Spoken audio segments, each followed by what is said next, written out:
The bluntest assessment of how the Russian military offensive in Ukraine's eastern Donbas region is going came from someone in a very good position to know. The general conclusion, unfortunately, is bleak, said Igor Girkin, a notorious Russian military commander and former intelligence officer who played an instrumental role when war first erupted in the Donbas in 2014. In the best-case scenario, the enemy will be slowly pushed out of the Donbas with large losses, for both sides, of course, across many weeks and possibly many months, he wrote in a post on his Telegram channel on April 28. Overall, the enemy is defending competently, fiercely, it controls the situation and its troops.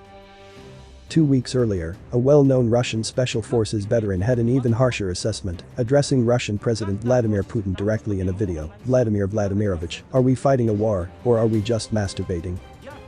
After suffering significant setbacks in the earliest weeks of the invasion of Ukraine, failing to seize Kyiv or other major cities, and incurring major casualties, Russian commanders and political leaders have recalibrated, shifting nearly all military units eastward for an offensive in the Donbas.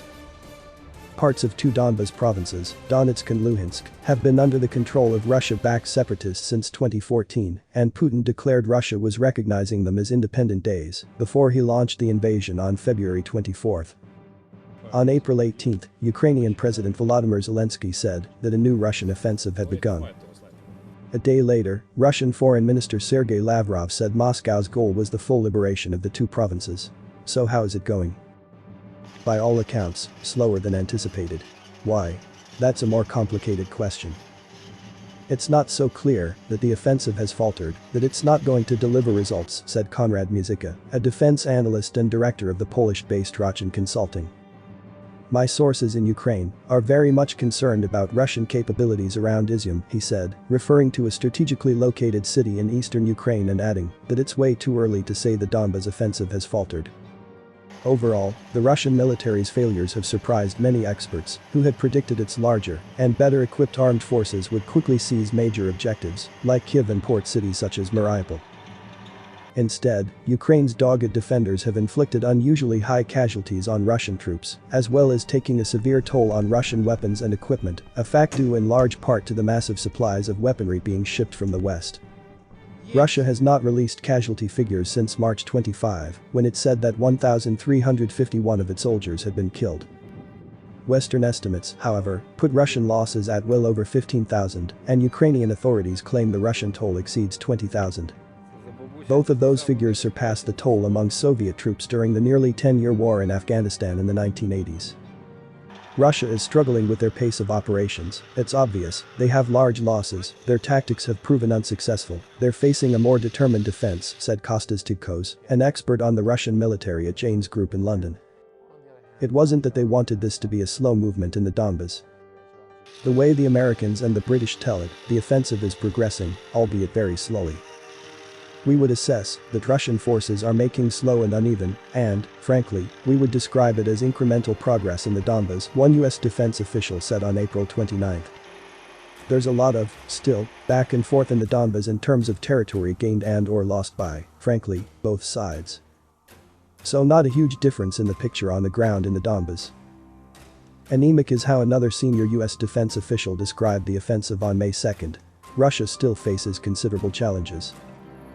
It has been forced to merge and redeploy depleted and disparate units from the failed advances in northeast Ukraine, the British Defense Ministry said on May 2.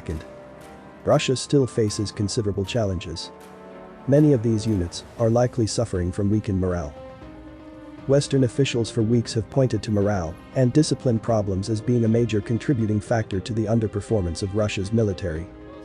That is also believed to be a factor in the unusual number of generals being sent to frontline positions and then exposed to Ukrainian attack.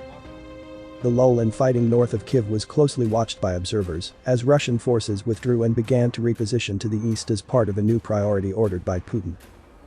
Putin also appointed a single commander, Army General Alexander Dvornikov, to take overall charge of the offensive, something that was absent earlier on. Since then, however, Russian troops have made only limited gains. For example, around Izium, reports show that Ukrainian forces have retaken other territory in the Kharkiv region, though it's unclear whether it was merely due to Russian troops withdrawing. Other intelligence reports have suggested that Russian commanders were seeking a pincer movement from the south and the north to try and encircle Ukrainian forces in the Donbas. That hasn't happened. Not yet, anyway. They're not committing everything at once, Musica said. It makes me think they are trying to do a piecemeal attack, not wage any substantial operations with these units, but rather using them one by one. So is the offensive faltering, or merely slow going?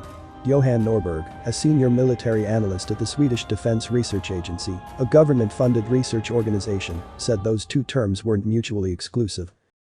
The vast majority of Russian power has been consumed by now. After 2 months, they've taken a pretty heavy beating in terms of fatalities, and they've lost lots of equipment, Norberg said.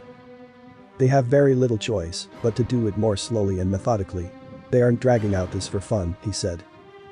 The question of how the offensive is going opened further this weekend with a visit of Russia's highest military officer, General Valery Gerasimov, to the frontline town of Izyum, just northwest of the Donbas.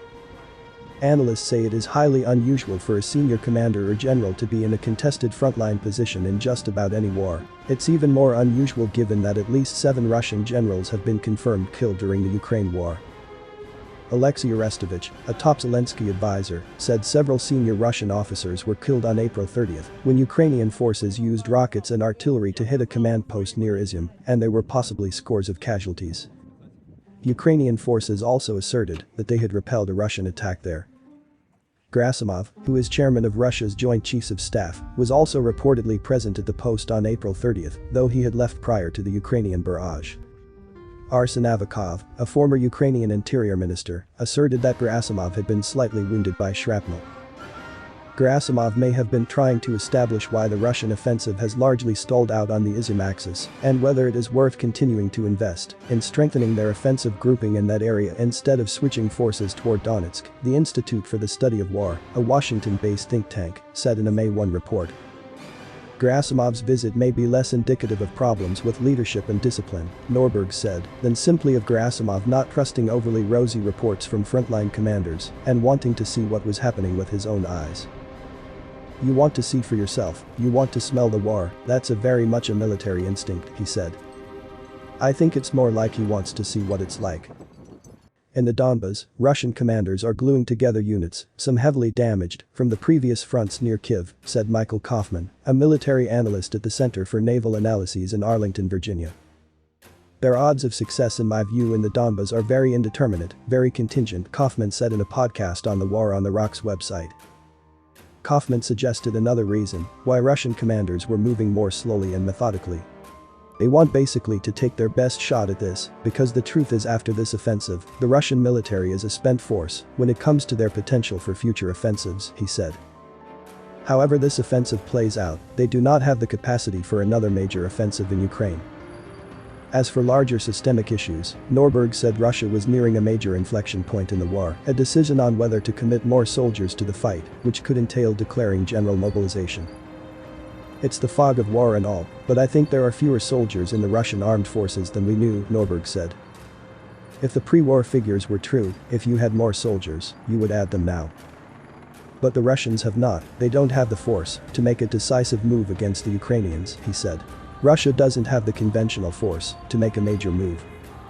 To bring in a major new influx of soldiers, experts said, would potentially require Putin declaring all-out war on Ukraine, possibly framing the fight as one against NATO, and general mobilization, a major escalation. There can be no larger movement of troops or fresh troops in the next week or two, given simply the available troops on the ground, Tidko said. It is unlikely there will be an intensification of operations, simply because there are not enough troops to cover that entire front.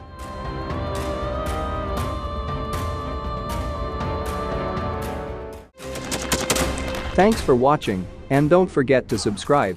Also, if you want to support Warthog Defense, please become our member and get early access to new videos, exclusive members-only videos, and become administrator in comment section. The membership link is in the description. Rescues every day. We had a guy last week, it's 6 rescues in 6 days. You know, he's doing the job every day.